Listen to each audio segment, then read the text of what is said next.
la richesse d'Abraham, tu ne dois pas avoir la souffrance de Job et manquer la richesse de Job. Si tu as été éprouvé par Dieu, quel est-ce que Dieu te bénisse? Si tu as souffert un jour à cause de Dieu, est-ce que le Dieu pour qui tu as souffert puisse combler ta vie de bénédiction? Alléluia. Amen. Ce sont ces genres de messages que les hypocrites ne veulent pas dire. Alléluia. Amen. Dieu ne t'a pas sauvé pour que tu souffres sur la terre. Dieu t'a sauvé pour que tu règnes sur la terre. Alléluia. Amen. Le royaume de Dieu est établi sur des lois. Un enfant de Dieu, il ne prie pas pour être béni. Un enfant de Dieu, quelqu'un qui est sauvé par Jésus-Christ, il ne prie pas pour être béni. Alléluia. Amen. Prenez avec moi Ephésiens chapitre 1er.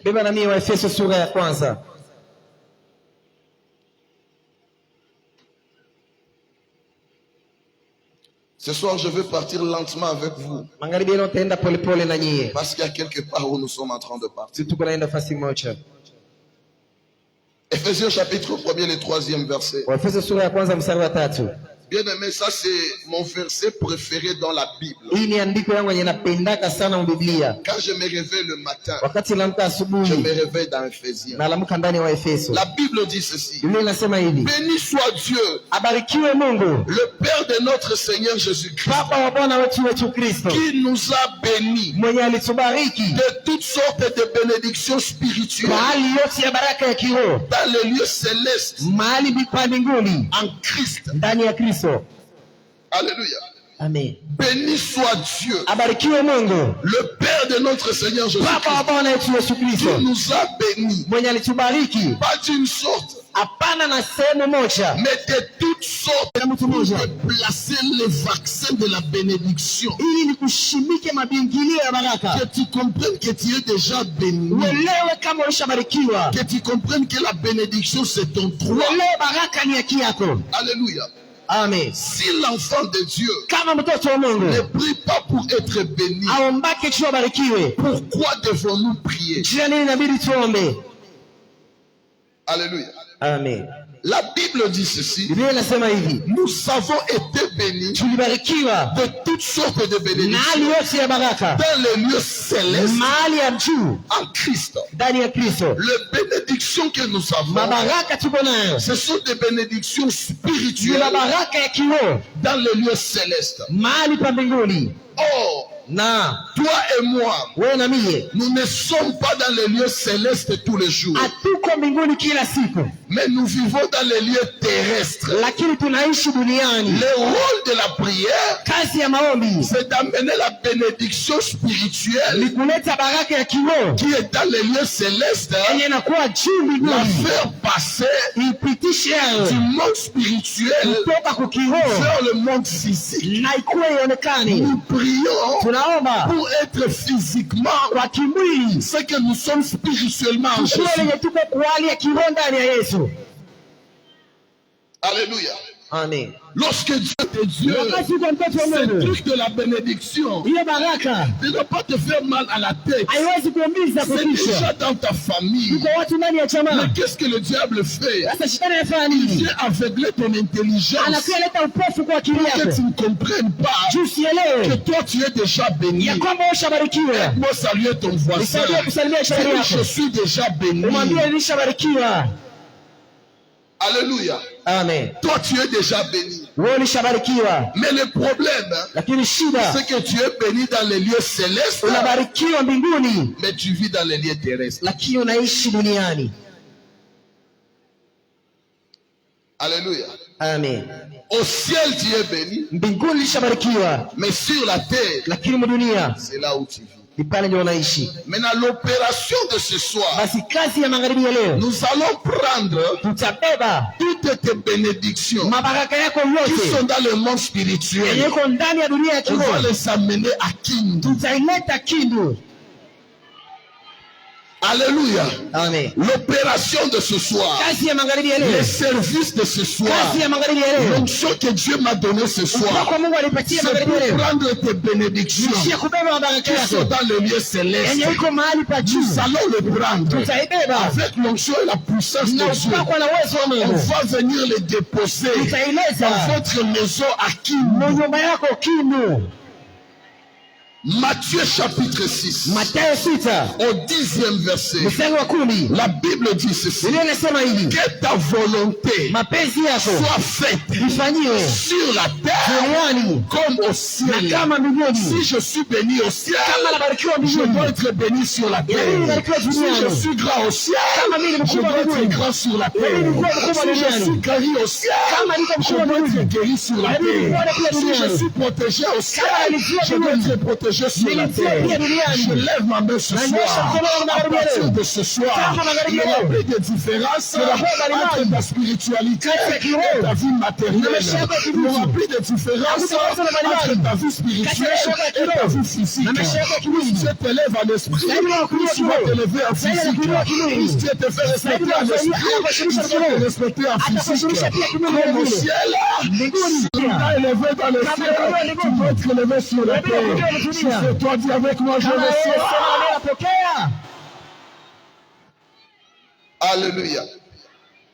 Lorsque tu es sur la terre, tu passes par des moments de prière.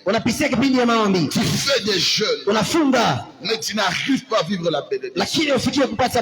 C'est que tu dois monter des dimensions. Quelqu'un dit avec moi dimension. Quelqu'un dit avec moi dimension. Alléluia. Amen. Ce soir, nous allons monter des dimensions. Depuis les premiers jours de ce programme, vous êtes en train de prier. Vous avez jeûné. J'ai même vu des gens se les faire des sacrifices. Mais jusqu'à présent, c'est comme si tu n'as pas encore reçu la chose que Dieu t'a montrée. Ce soir, je vais vous amener dans ce qu'on appelle la prise de finition. Alléluia. Amen. Et la soirée d'aujourd'hui, je veux nous amener dans la prise de finition. Je vais vous donner la dernière stratégie. Je vais vous montrer ce qui n'échoue jamais. Est-ce qu'il y a quelqu'un qui est prêt pour recevoir le secret? Alléluia. Amen. Le problème de l'église, c'est quoi? Nous prions beaucoup, mais nous ne connaissons pas le monde spirituel. Nous prions beaucoup, mais nous ne connaissons pas le protocole spirituel. Nous prions beaucoup, mais nous ne savons pas le fonctionnement de la spiritualité. Mais vous, Dieu vous a fait. C'est secret. Ça s'appelle la déclaration. Il le met dans le Seigneur. C'est lui qui prie. Il parle à Dieu de son problème. Et le diable est en train de l'observer. Il le met dans le Seigneur. Quand tu passes beaucoup de temps en train de prier et que les choses ne changent pas, tu dois comprendre ceci. Pour toi, le temps de prier est déjà fini. Tu dois arrêter de prier et commencer à faire des déclarations. Alléluia. Amen. Quelqu'un dit avec moi déclaration. Quelqu'un dit avec moi déclaration. Bien-aimé dans le Seigneur, celui qui prie, il parle à Dieu concernant son problème. Mais celui qui déclare, il ne parle plus à Dieu. Il parle à son problème de son Dieu. Celui qui prie, il parle à Dieu de son problème. Mais celui qui déclare, il parle à son problème de son Dieu. Le temps est arriver où tu dois arrêter de parler à Dieu concernant ta situation. Le temps est arrivé où tu dois parler à ta situation concernant ton Dieu. Le temps est arrivé où tu dois présenter la puissance de ton Dieu à ce qui te dérange. Si c'est la maladie qui te dérange, tu arrêtes de prier Dieu qui te guérisse. Tu commences à parler sur cette maladie pour que ça te libère. Si c'est la pauvreté qui te dérange, tu arrêtes de prier à Dieu pour que te sorte de la pauvreté. Tu parles directement à la pauvreté pour que ça te libère. Si c'est le célibat qui te dérange, tu arrêtes de prier à l'Éternel qui te donne le mariage. Tu localises ton célibat et tu commences à parler de célibat pour que ça te libère. Bien-aimé dans le Seigneur, la différence entre David et l'armée d'Israël devant Goliath, c'est que l'armée d'Israël priait Dieu pour que Dieu tue Goliath. Mais David, lui, il a dit ceci: je ne vais pas parler à Dieu, je vais parler à Goliath. Je vais lui présenter mon Dieu. J'aimerais te dire ceci: quelle que soit la grandeur de ton problème, ne dis pas à Dieu que tu as un grand problème. Mais dis à ton problème que tu as un grand Dieu.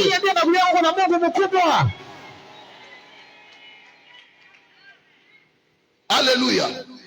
C'est lui qui déclare. Il ne pleure pas à cause de sa souffrance. Il ne pleure pas à cause de sa souffrance. Il regarde sa souffrance. Il commence à parler à sa souffrance. Il regarde ses sorciers. Il regarde la sorcellerie. Il commence à maudire cette sorcellerie. Lève ta main droite là où tu es.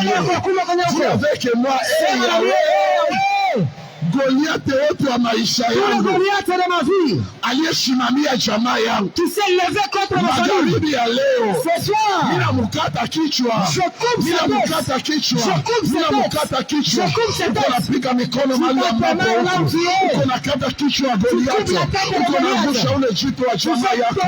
Aliyetesa jamaa yako. Aliyetesa jamaa yako. Rabashata libro bakatala baba rekatele bragatala baba shekeriaba rekatele basheke de besaya retele mandere de shindere baba rakatala mamanda baya. Nikiona mtu analana, nikiona mtu kuna lainia lana jamaa yake, nikiona mtu kuna lana jamaa yake, kuna lana problème, kuna lainia ile situation, kuna bloquer ile blocage, kuna limiter les limitations, kuna kaisha leo maskini katika jina la Yesu. Leo jeudi etoko, leo siku ya maombi, kuna kaisha ile laana, kuna ribisha ile laana katika jina la Yesu. Waliokuroga wanaenda kushinda magharibi ya leo, waliokuroga wanaenda kuribisha magharibi ya leo.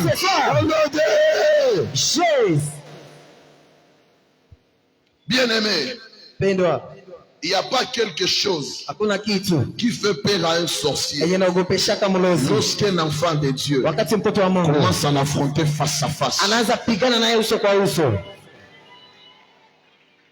Il est venu t'attaquer la nuit. Tu te réveilles le matin.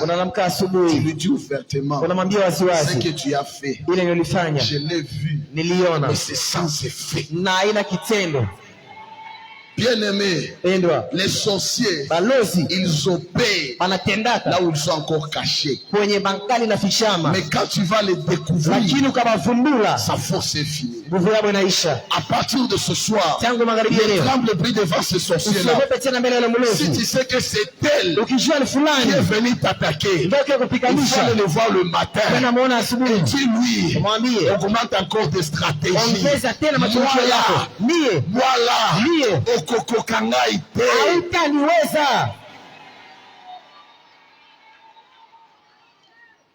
Bien-aimé, Celui qui entre dans la dimension de la déclaration, il n'a peur de personne. Il n'a peur de personne. Parce qu'il sait qu'il a l'autorité. Il est appelé à régner. C'est lui qui est appelé à régner. C'est un commandant. Un commandant, il ne tremble pas. Dieu dit ceci: si tu trembles, je vais t'aider à trembler. Si tu as peur des sorciers, Dieu va t'aider encore à avoir plus peur d'eux. Mais si ce soir, tu t'élèves avec détermination, tu connais le nom du sorcier de ta famille, tu commences à dire, à partir de ce soir, je sèche la vie des tels, je sèche la sorcellerie des tels. Et à partir de ce soir, ce que tu vas dire, ça va arriver. Prends avec moi Proverbe 18. Proverbe 18, 20 à 21. La Bible dit ceci: c'est du fruit de sa bouche que l'homme rassasie son corps. C'est du produit de ses lèvres qu'il se rassasie. La mort et la vie sont pouvoir de la langue. Quiconque l'aime en mangera les fruits. Laisse-moi vous expliquer ce passage. Quand la Bible dit la mort et la vie sont au pouvoir de la langue, en réalité, Dieu voulait te dire ceci: la mort de tes ennemis se trouve sur ta langue. La mort de ceux qui t'attaquent, la mort de ceux qui te combattent, c'est sur ta langue. Et ta vie, c'est sur ta langue. Cela veut dire ceci: quand toi tu vois une langue dans le monde spirituel, c'est une épée à double tranchant. Il y a un tranchant pour tuer tes ennemis et un autre tranchant pour arranger ta vie. À partir de ce soir, par ta déclaration, dans le cas de tes adversaires, le deuil va entrer. Et dans le cas de ta famille, la fête va entrer. Dans le cas de tes ennemis, la perte va entrer. Dans le cas de ta famille, la victoire va entrer. Dans le cas de tes ennemis, la défaite va entrer. Dans le cas de ta famille, la gloire va entrer. Pendant que tu déclares, pendant que tu parles, tes ennemis perdront, toi tu vas gagner. Tes ennemis seront en bas, toi tu iras en haut. Tes ennemis seront humiliés, toi tu seras glorifié. Tes ennemis vont descendre, toi tu vas monter. Parce que ta langue, c'est une épée à double tranchant.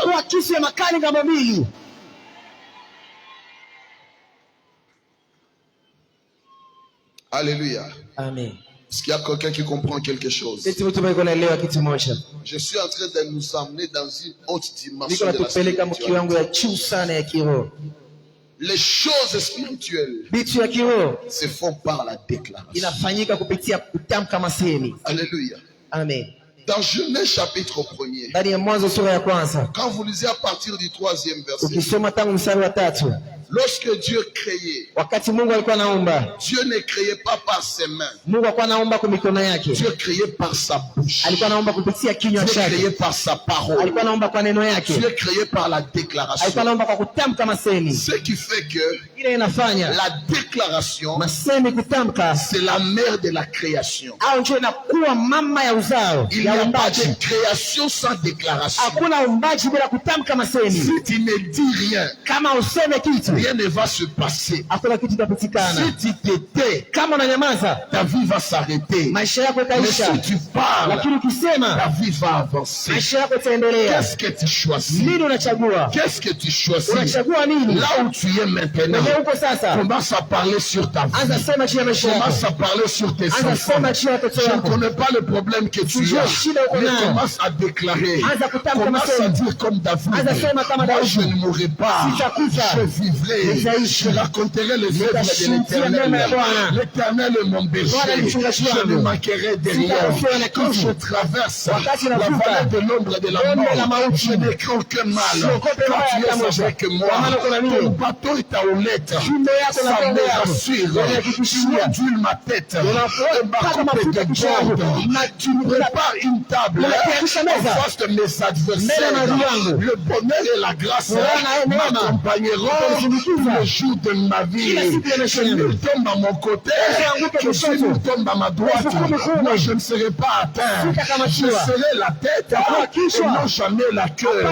Je serai en haut et non jamais en bas. Je serai béni à mon arrivée, je serai béni à mon départ. Je serai béni dans la ville, je serai béni dans les champs. Aucune maladie ne touchera ma maison. Aucune maladie ne frappera ma famille. La pauvreté ne sera pas mon partage. La médiocrité ne sera pas mon partage. Moi je ne jouerai jamais. Il y a une prophétie sur ma vie. Moi je ne jouerai jamais. Il y a une prophécie sur ma tête. Moi je ne serai jamais limité. À partir de ce soir, mes finances sont en train de monter. Mon budget est en train de monter. Si c'est toi, tu dis Amen.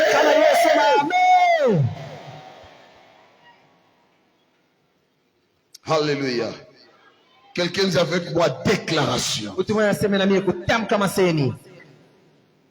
La première dimension de la déclaration, c'est la déclaration par la bouche.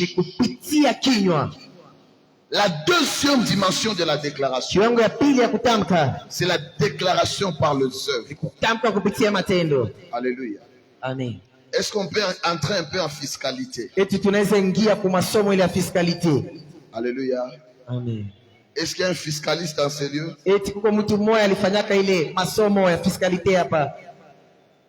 qu'il y a quelqu'un qui connaît les impôts ici? Vous voyez, en fiscalité, lorsque vous étudiez la loi de finances de notre pays, on dit ceci, le système fiscal congolais, c'est un système qui est déclaratif.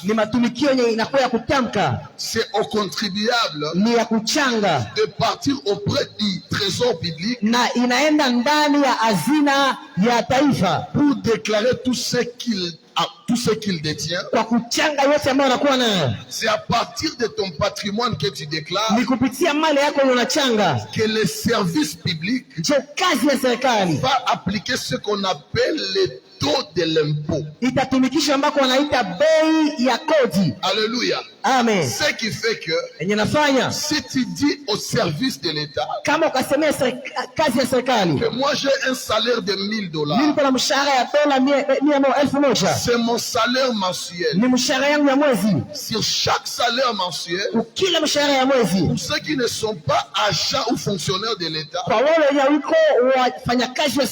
ceux qui travaillent dans le secteur privé, chaque fin du mois, ils doivent payer ce qu'on appelle l'impôt sur les revenus professionnels. Et cet impôt s'élève à 15%. Cela veut dire ceci. Lorsque vous présentez à l'État $1000 de salaire, l'État doit frapper un taux de 15% sur ces 1000. Et ça constitue votre impôt sur le revenu. Alléluia. Amen. Est-ce qu'on peut continuer? Maintenant, dans chaque pays, il y a ce qu'on appelle les opérateurs économiques. Et les opérateurs économiques, ou bien même les commerçants, ces commerçants, il y a deux catégories de commerçants. Il y a ceux qui font le commerce national et ceux qui font le commerce international. Alléluia. Amen. Ceux qui font le commerce international, ce sont des gens qui vendent leurs marchandises à l'étranger et qui achètent des marchandises à partir de l'étranger. Suivez-moi très bien. Lorsque vous êtes dans le pays, vous voulez acheter une voiture. Par exemple, au Japon ou en Italie, vous pouvez aller sur Internet, vous passez la commande de votre véhicule.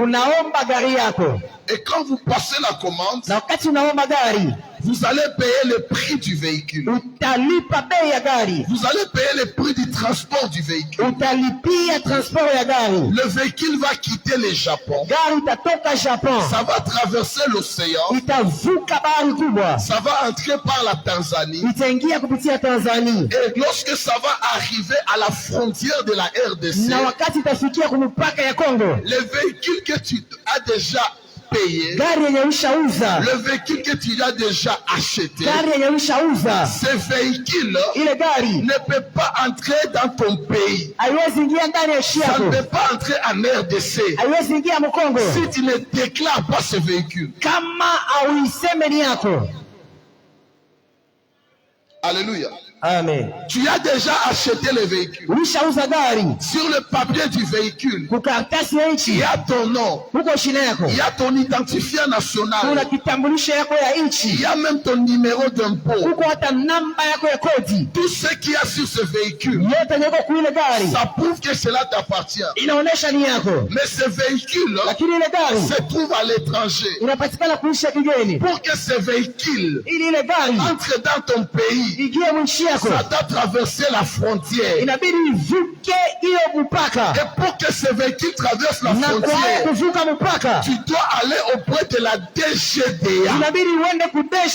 Quand tu vas à la DGDA, tu dois chercher un fonctionnaire public qu'on appelle déclarant. Quand tu vas parler au déclarant, tu vas lui présenter ton véhicule.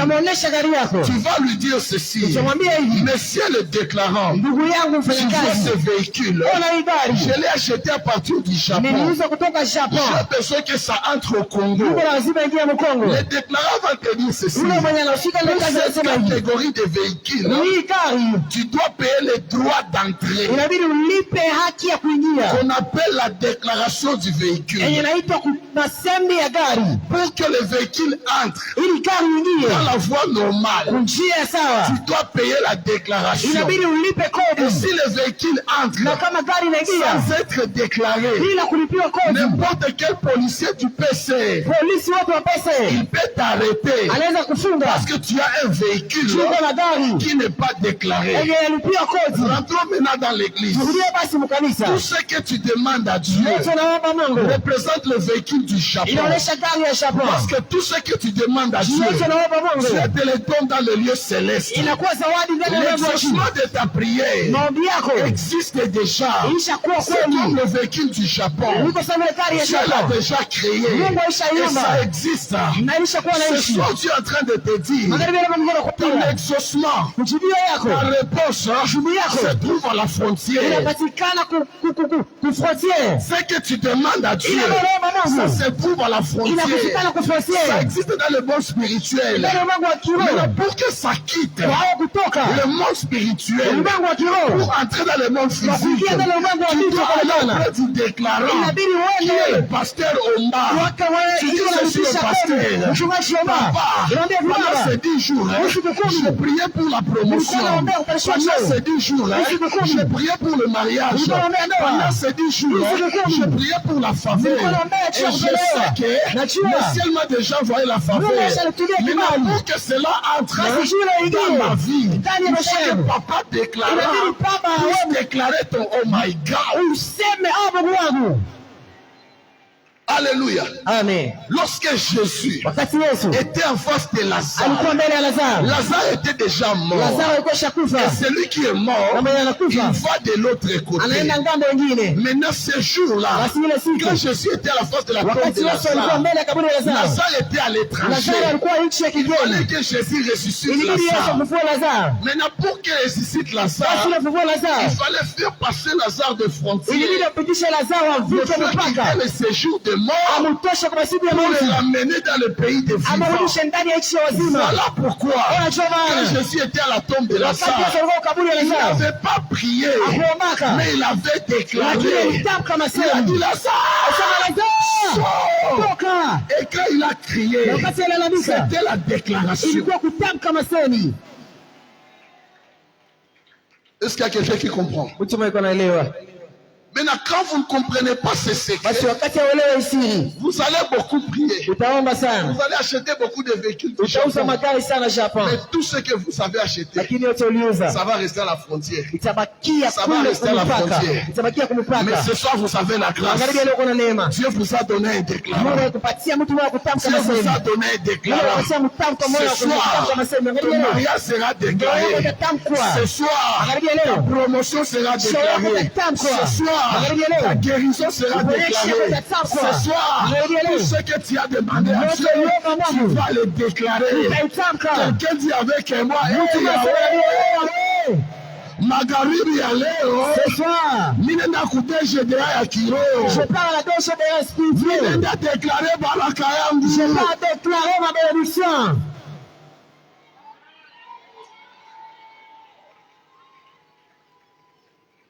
Alléluia. Amen. Maintenant, avec la déclaration, la marchandise t'appartient. Mais pour que ça entre, tu dois payer l'autorisation. Et c'est ça maintenant le problème de l'église.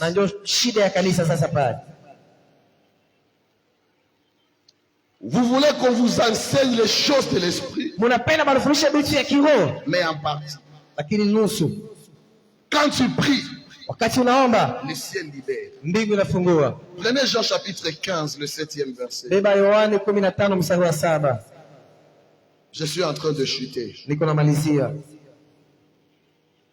Jean chapitre 15, le 7e verset. Écoutez ceci. Si vous demeurez en moi et que mes paroles demeurent en vous, demandez ce que vous voudrez et cela vous sera accordé.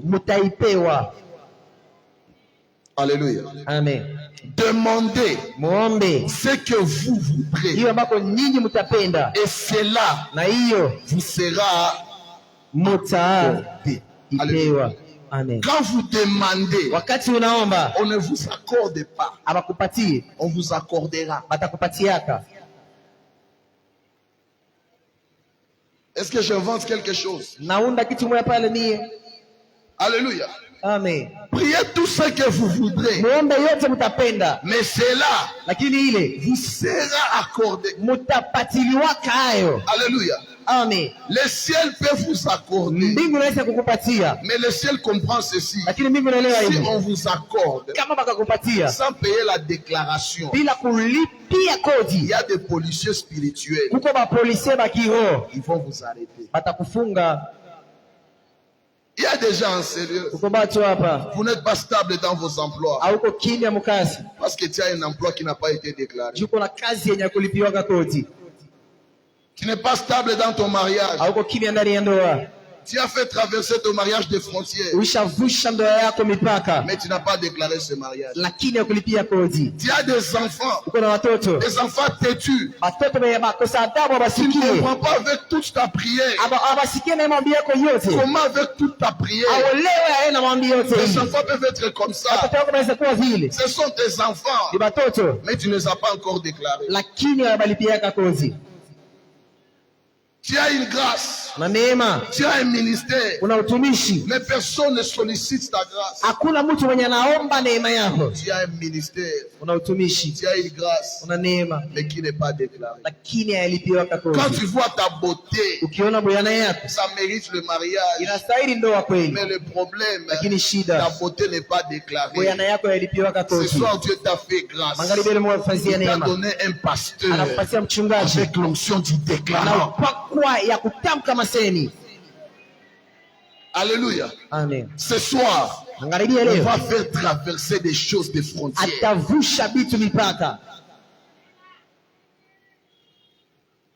Alléluia. Amen. Bien-aimé, Le problème de l'église. Shida ya kanisa. Les gens ne veulent pas entendre quand on parle du prix à payer. Batu hawapende sikia wakati tunasema kisha kulipia bei. Nous sommes dans une génération Tuko mkizazi qui est insensible au sacrifice. enye isikie juu ya matoleo. Quand on veut parler du prix à payer, Akisemea juu ya bei ya kulipa. ils pensent qu'on veut leur voler quelque chose. Banazalea batapenda ndio kubaiba kitu. Ils veulent qu'on veut leur soutirer de l'argent. Banazalea hata kubachomola makuta. Bien aimé dans le Seigneur. Eno katika Bwana. Je parlais avec le pasteur avant-hier. Nasema mchungaji juzi. Je lui ai dit, papa, Nimwambia baba, s'il fallait choisir, kama ilibidi chakua, je n'allais pas être prédicateur. singekuwa kama mhubiri. Tel que je suis là debout devant Hivi vous, niko hapa bwima mbele yenu. j'ai mes distinctions. Niko na madistinction yangu. Depuis l'école primaire jusqu'à l'université. Tangu primaire mpaka kwa université. J'ai eu 75% en L2.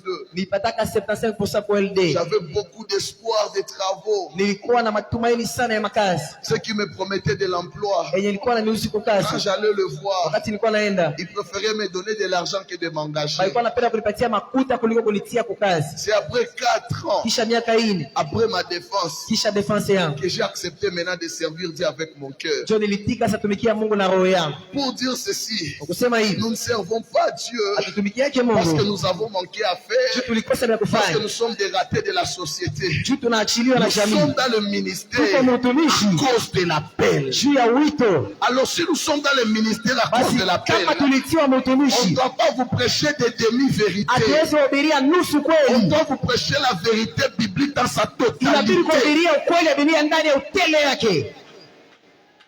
Alléluia. Amen. Lorsque Jésus Wakati Yesu était en face de la tombe de Lazare, alikuwa mbele ya kaburi ya il y Lazaro, a deux grandes choses qui s'étaient vitu faites. mbili kubwa vilifanyikana. La Bible dit ceci. Biblia inasema hivi, Quand on lui a dit, wakati alimwambia Lazare se trouve dans la tombe, Lazaro yuko ndani ya kaburi, la Bible dit ceci. Biblia inasema hivi, Avant de ressusciter mbele ya Lazare, kufufua Lazaro, avant de faire passer Lazare de mbele ya frontière, kupitisha Lazaro la mipaka, première des choses, kitu ya kwanza Jésus avait pleuré. Yesu aliliaka. Quelqu'un dit avec moi, Jésus Mtu pleura. mmoja anasema na mie Yesu akalia. Quelqu'un dit avec moi, Jésus Sema pleura. na mie Yesu akalia. Jean 11:35, Yohane 11:35. Jésus pleura. Yesu akalia.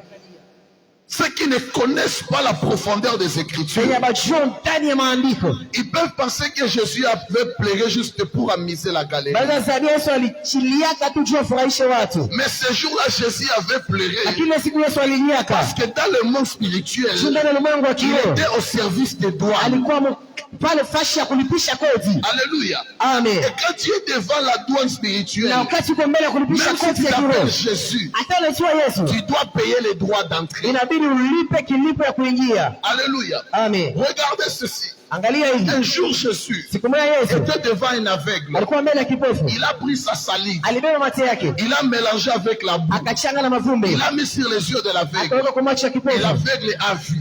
Kipofu akaona. Alléluia. Amen. Cela veut dire ceci. Nikusema hivi, La salive de Jésus mate ya Yesu avait le pouvoir ilikuwa na uwezo d'ouvrir les yeux d'un ya aveugle. kufungua macho ya kipofu. Si la salive de Jésus Kama mate ya Yesu pouvait ouvrir les yeux d'un aveugle, ilifungua macho ya kipofu, les larmes de Jésus machozi ya Yesu n'étaient pas moins puissantes que sa salive. haikukuwa na nguvu kidogo kushinda machozi mate yake. Cela veut dire ceci. Nikusema hivi, Les larmes de Jésus, machozi ya Yesu c'était quelque chose de précieux. ilikuwa kitu ya lazima sana, Mais Jésus a accepté lakini Yesu de alitika sacrifier ses larmes atoshe machozi qui yake pouvaient opérer un miracle. yenye ingitenda Parce muujiza. qu'il devait payer le prix pour ressusciter Jini Lazare. mabidi alipie bei kwa kufufua Lazaro. Alléluia. Ce n'est pas le Lazare sort qui a fait sortir Lazare. Haiko Lazaro toka ndio mtoshaka Lazaro. Avant Lazare sort, Mbele Lazaro il y a toka. d'abord la larme de Jésus. Kuna machozi kwanza ya Yesu. Quand cette larme Wakati ile a machozi quitté la joue de Jésus, iligusa lichafu ya Yesu sans toucher la na terre, ikaanguka chini. c'était descendu jusque dans le séjour de mort. Ilishuka mpaka kwa masiku ya mauti. Et le service des douanes du séjour de mort Na kuwalipisha kodi ya siku ya a mauti. reçu le sacrifice de Jésus. Wakapokea dhabihu ya Yesu. Voilà pourquoi, Ona cho maana. lorsque Jésus était déjà à la tombe, Wakati Yesu akosha kuwa ndani ya kaburi. quand il était devant la tombe, Wakati alikuwa mbele ya il kaburi. n'a pas fait beaucoup de choses. Hakufanya vitu mingi. Il a dit simplement, Alisema tu, ôtez la pierre. mtoshe Pour shule. dire ceci, Kusema hivi. je n'ai plus de doute. Sina tena mashaka. Ôtez la pierre. Ondosha Je n'ai shule. plus de doute. Sina tena mashaka. J'ai déjà payé le prix. Nilishalipa bei. Lazare peut sortir Lazaro maintenant. anaweza toka sasa. Alléluia. Ce soir, quiconque va accepter de payer le prix, son exaucement va sortir, sa gloire va sortir, son témoignage va sortir, sa guérison va sortir. Alléluia. Amen. Il y a beaucoup de choses que tu veux voir, mais ça se trouve à l'étranger. Ça se trouve à l'étranger. Prenez avec moi Galates chapitre 6.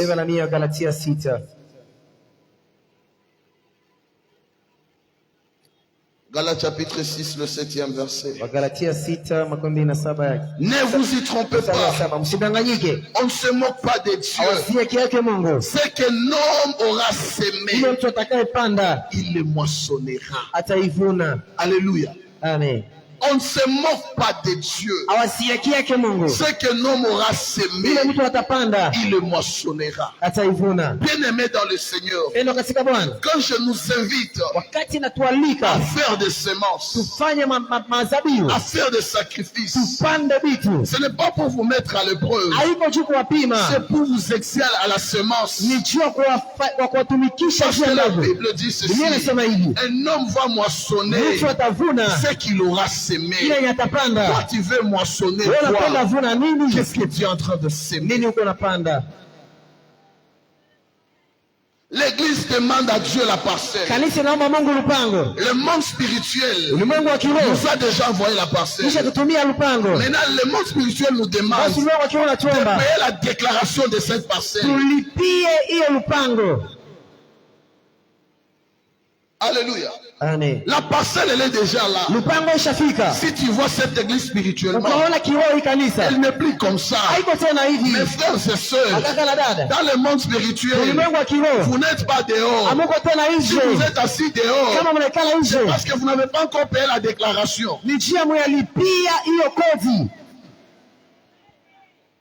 Alléluia. Amen. Écoutez ceci.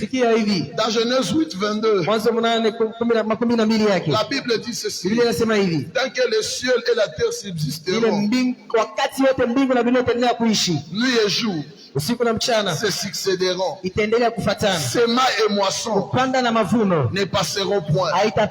Bien-aimé, la loi de semaille et de moisson, c'est une loi éternelle. Si tu moissonnes aujourd'hui, laisse-moi te rassurer, c'est parce que tu as semé hier. Et si tu sèmes aujourd'hui, laisse-moi te dire, tu moissonneras demain.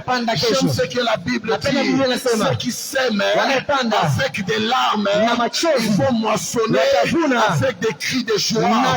Aujourd'hui tu pleures parce que tu soustrais ton argent. Aujourd'hui tu pleures parce que tu soustrais ton budget. Mais j'aimerais te dire ceci: là où tu as sorti $10, que le Dieu du pasteur Romba te donne ça. Là où tu as sorti ça, que le Dieu de l'homme de Dieu te donne 1000. Là où tu as sorti 1000, que le Dieu de Phila te donne 10 000. Là où tu as sorti 10 000, que le Dieu de cet hôtel te donne 100 000. Là où tu as sorti 100 000, que le Dieu de cet hôtel te donne des millions. Si tu es prêt à récolter, Dieu avec moi, c'est ma saison. Alléluia. Amen. Prenez ce dernier passage. Nous voulons entrer dans un service prophétique. 2 Corinthiens chapitre 9. 2 Corinthiens chapitre 9. Le 6e et le 7e verset. La Bible dit ceci. 2 Corinthiens 9, 6 à 7. Sachez-le, celui qui sème peu moissonnera peu. Celui qui sème abondamment moissonnera abondamment. Que chacun donne comme il a résolu en son cœur, sans tristesse ni contrainte, car Dieu aime celui qui donne avec joie. Alléluia. Amen. Ce soir, je ne suis pas venu vous contraindre. Je ne suis pas venu vous obliger. Mais je suis Je suis venu vous donner la vérité. Vous montrer la voie par laquelle Dieu fait entrer plusieurs dans leur possession. La voie par laquelle tu vas régner. Bien-aimé, la Bible dit ceci. Celui qui sème peu, il moissonnera peu. Celui qui sème abondamment, moissonnera abondamment. Cela veut dire ceci. Dans la loi des semences et moissons, la réalité des semences, c'est une réalité de quantité. Si tu as semé le matin, tu peux semer à midi. Si tu as semé à midi, tu peux semer aussi le soir. Parce que la Bible dit ceci: jette ta semence sur les eaux, car tu ne sais pas laquelle va pousser. Et la Bible est en train de dire, lorsque vous donnez à Dieu, faites-le avec joie, parce que Dieu aime celui qui donne avec joie. Quand nous achetons la parcelle pour Dieu, faisons-le avec joie, parce que Dieu aime ceux qui le font avec joie. Alléluia. Amen. Je n'ai pas besoin de vous manipuler par de fausses prophéties. Je ne dois que vous prêcher la parole. Je dois que vous prêcher la parole. Si Dieu me montre des choses sur ta vie, je vais te le dire. Si Dieu ne me montre rien, je vais te dire que Dieu te bénisse. Alléluia. Amen. Si la parole ne t'a pas convaincu, je n'ai pas autre chose. Que Dieu vous bénisse. Est-ce que quelqu'un peut acclamer le Seigneur? Est-ce que quelqu'un peut acclamer le Seigneur? À partir de ce soir, ta marchandise va traverser la frontière. Amen. Amen. Tiens-toi debout là où tu es. Dis à ton voisin, nous voulons entrer dans la DGDA spirituelle. Dis à ton voisin, maintenant tu as déclaré les mariages et ça. Dis à ton voisin, j'aimerais maintenant déclarer ces mariages. Oui, les enfants qui ont traîné, je vais leur déclarer aujourd'hui. Amen. Amen. Les services de protocole, vous allez m'aider vraiment. Vous allez donner à notre papa, vous allez donner au pasteur une chaise, vous allez lui donner une table, vous allez lui donner son agenda, vous allez lui donner un stylo, et puis moi vous allez me donner des enveloppes. Alléluia. Amen. Et si il a une veste là au bureau, apportez-lui sa veste. Aujourd'hui c'est notre déclarant. Quelqu'un peut dire avec moi papa déclarant. Est-ce que quelqu'un peut dire papa déclarant? Lève ta main droite là où tu es. Dis avec moi Jésus. Merci pour mon papa déclarant. Je n'ai pas entendu là derrière. Dites-moi Jésus. Merci pour mon papa déclarant. Alléluia. Amen. Est-ce que les protocolaires peuvent être expéditifs, s'il vous plaît? Nous avons seulement 2 prières à faire. Et puis chacun de nous, il va passer à la douane. Tu vois toutes les prières que tu as faites depuis le premier jour de ce programme. Je vais vous amener dans le bureau spirituel. Dans la DGDA spirituelle. Moi je prends le ciel à témoin. Je prends la terre à témoin. À partir du service de ce soir, ta vie ne sera plus la même. Tes finances ne seront plus les mêmes. Nous allons faire ces 2 prières.